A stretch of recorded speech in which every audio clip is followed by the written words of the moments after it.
तो आज हम एक बहुत ही दिलचस्प कहानी पर नजर डालेंगे, जो आदिवासियों की है, दिकुओं यानी बाहरी लोगों की है और एक सुनहरे दौर के सपने की है। अब ये सवाल सुनने में थोड़ा अजीब लग सकता है ना?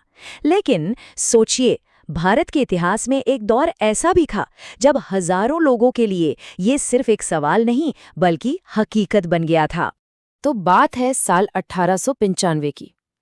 छोटा नागपुर के जंगलों और गांवों में ना एक आदमी की खूब चर्चा हो रही थी। नाम था बिरसा। लोग कहते थे कि उसके पास कोई चमत्कारी शक्ति है। मतलब वो बीमारियां ठीक कर सकता था, अनाज की पैदावार दोगुनी कर सकता था। और फिर क्या था, देखते ही देखते हजारों लोग बिरसा के पीछे चल पड़े। उन्हें यकीन हो गया था कि ये तो भगवान का भेजा हुआ कोई दूत है जो उन्हें उनकी सारी तकलीफों से बचाने आया है।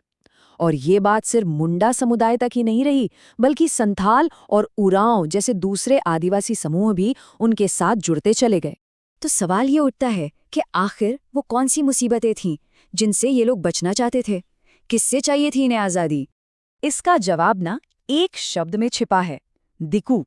ये शब्द आदिवासी लोग बाहरी लोगों के लिए इस्तेमाल करते थे।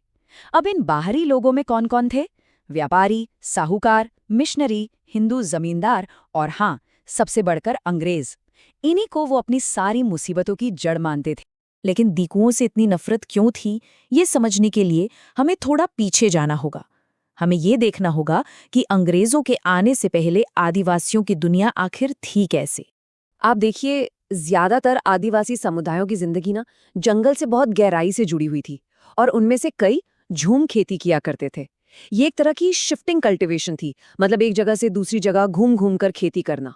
अब ये जो तरीका था ना, ये प्रकृति के साथ एक गजब के तालमेल पर टिका था।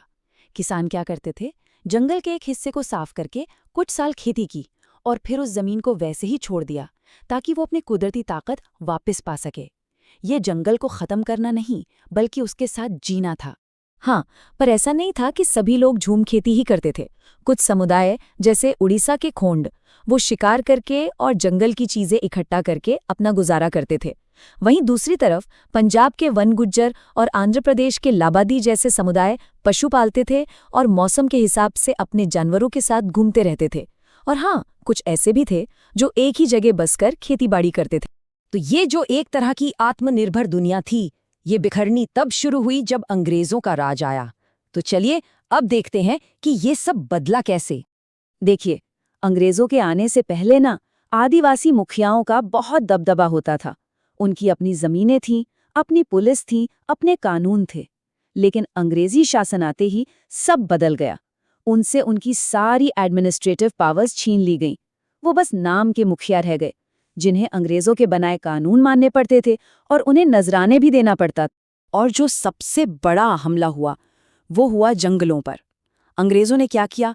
उन्होंने जंगलों को सरकारी संपत्ति घोषित कर दिया और बहुत से जंगलों को रिजर्व्ड फॉरेस्ट बना दिया। इसका मतलब अब इन जंगलों में आदिवासियों का आना जाना, शिकार करना या झूम खेती करना, सब पर पाबंदी लग गई। नतीजा ये हुआ कि लाखों लोगों को अपनी ही जमीन छोड़कर काम की तलाश में यहाँ-वहाँ भटकना पड़ा। इस दर्द की एक झलक हमें 1930 के दशक के एक बैगा गीत में मिलती है। गीत के बोल हैं, अंग्रेजों की इस भूमि में जीना कितना मुश्किल है। बस ये एक लाइन ही उस दौर की पूरी कहानी कह देती है। और ये हाल सिर्फ बैगा लोगों का नहीं था। एक मुंडा गीत में जबरदस्ती कराई जाने वाली मजदूरी का दर्द झलकता है।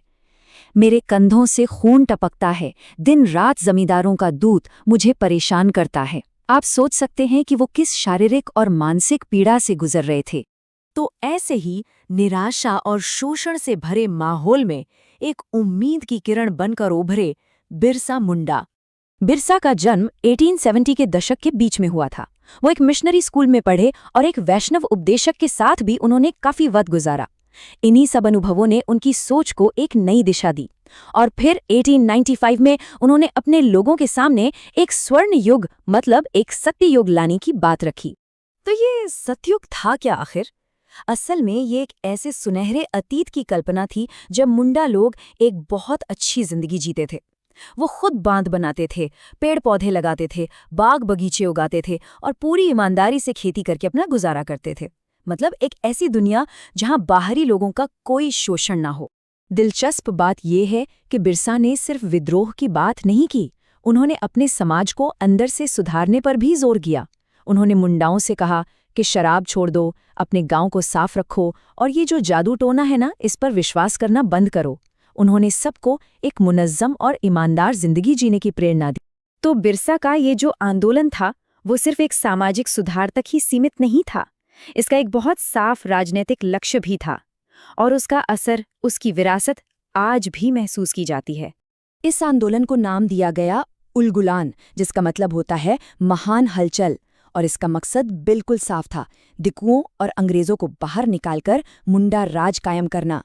बिरसा के फॉलोअर्स ने उन सभी चीज़ों पर हमला करना शुरू कर दिया जो बाहरी सत्ता का प्रतीक थीं, जैसे पुलिस स्टेशन, चर्च, साहूकारों और जमींदारों की प्रॉपर्टी, और उन्होंने बिरसा राज के सिंबल के तौर पर सफ़ेद झंडा फहराया।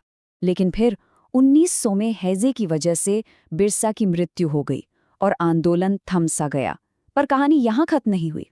इस आंदोलन के दो बहुत बड़े और दूर तक जाने वाले नतीजे निकले। पहला तो ये कि अंग्रेजी सरकार को ऐसे कानून बनाने पड़े जिससे आदिवासियों की जमीन को कोई भी बाहरी इंसान आसानी से ना छीन सके, और दूसरा, इसने ये साबित कर दिया कि आदिवासी लोग भी अन्याय के खिलाफ एक साथ मिलकर आवाज उठा सकते हैं, संगठित हो सकते हैं।